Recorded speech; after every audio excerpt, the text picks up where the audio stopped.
So hello everyone, Varun Sharma this side.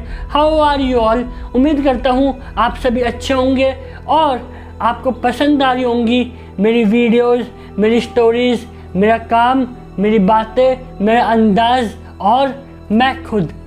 Just kidding. चलिए बिना किसी देरी के इस स्टोरी को स्टार्ट करते हैं।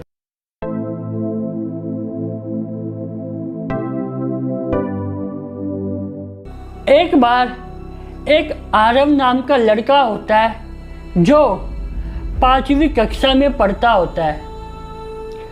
अब होता क्या है, आरव के जो दोस्त होते हैं वो उसका हर वक्त मजाक उड़ाते रहते हैं और उससे ये कहते हैं कि तू कुछ कर नहीं सकता, तू किसी काम का नहीं है। तो इसी बात पे एक दिन आरव दुखी हो जाता है और अपने पिताजी के पास जाता है और उनसे ये कहता है कि क्या पिताजी, मैं किसी काम का नहीं हूँ, क्या मेरी कोई वैल्यू नहीं है। इस पर आरव के जो पिताजी होते हैं वो उसे एक पत्थर देते हैं और उससे कहते हैं कि इस पत्थर को लेके तू मार्केट जाना पर इसे बेचना मत, और जब भी कोई तुझसे इसका प्राइस पूछे तो अपनी 2 उंगलियां खड़ी कर देना। अब आरव ऐसा ही करता है। उस पत्थर को लेके वो सुपरमार्केट जाता है और वहाँ पे उसे एक लेडी मिलती है जो उससे पूछती है कि इसका प्राइस क्या है। तो इस पर आरव अपनी 2 उंगलियां खड़ी कर देता है। तो वो लेडी कहती है, अच्छा इसका प्राइस 200 रुपये है, ठीक है मैं इसे खरीद लूँगी।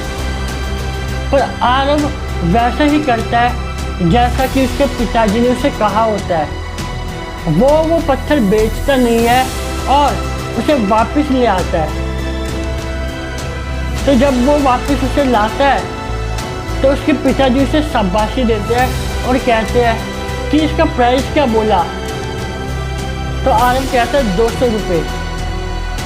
तो उसके पिताजी उसे अगेन शाबाशी देते हैं और उसे ये कहते हैं कि अब तू यही पत्थर लेके म्यूज़ियम में जा और दोबारा यही सेम करना। जब भी कोई तुझसे इसका प्राइस पूछे तो अपनी 2 उंगलियां खड़ी कर देना। अब आरव दोबारा वैसा ही करता है। वो उस पत्थर को लेके म्यूज़ियम में जाता है और वहाँ पे उसे एक लड़का मिल जाता है जो उस पत्थर को खरीदने में इंटरेस्टेड होता है। अब होता क्या है, जैसे ही वो लड़का आरव से इसका प्राइस पूछता है तो आरव दोबारा से अपनी 2 उंगलियां खड़ी कर देता है। तो वहाँ से वो लड़का उसे बोलता है, अच्छा इसका प्राइस 2000 रुपये है, ठीक है मैं इसे खरीद लूँगा।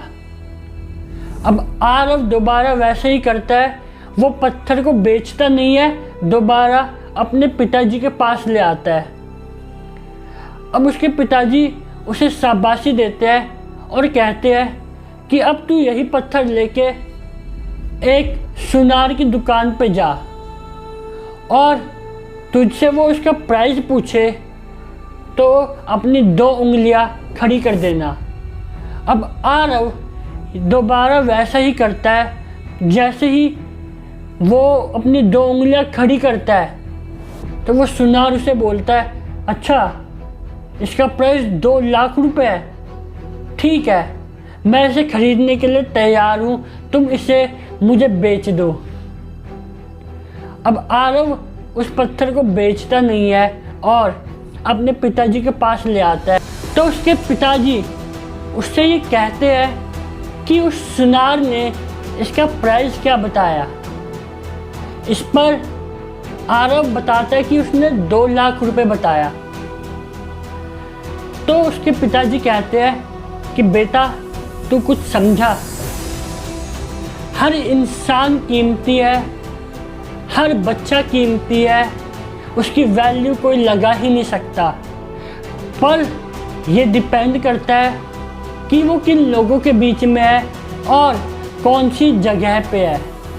दोस्तों अक्सर लोगों के साथ भी यही होता है, गलत लोगों के मिलने से, गलत लोगों के ओपिनियन से, गलत लोगों के रिजेक्शन से, गलत लोगों के डिमोटिवेट करने से या गलत लोगों के छोड़ जाने से लोग खुद डिमोटिवेट हो जाते हैं, जबकि ऐसा कुछ होना ही नहीं चाहिए, क्योंकि वो लोग आपकी रियल वैल्यू जानते ही नहीं है। और जब वो लोग आपकी रियल वैल्यू जानते ही नहीं है तो उनकी बातों का बुरा क्यों लगाना, उनके ओपिनियन का बुरा क्यों लगाना।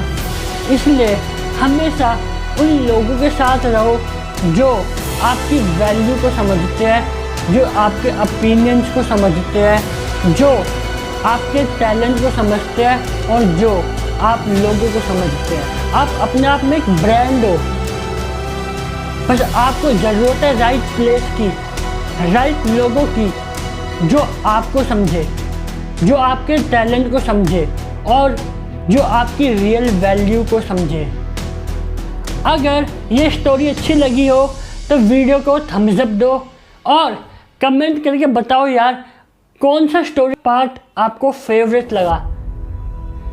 अगर मेरे चैनल पर पहली बार आए हो तो चैनल को सब्सक्राइब कर लो और बेल नोटिफिकेशन दबाना मत भूलना, जिससे होगा क्या, आप मेरी कोई भी वीडियो या कोई भी अपडेट मिस नहीं करोगे। मैं मिलता हूँ आपसे ऐसी ही अगली धमाकेदार वीडियो में। Till the time go beyond the limit.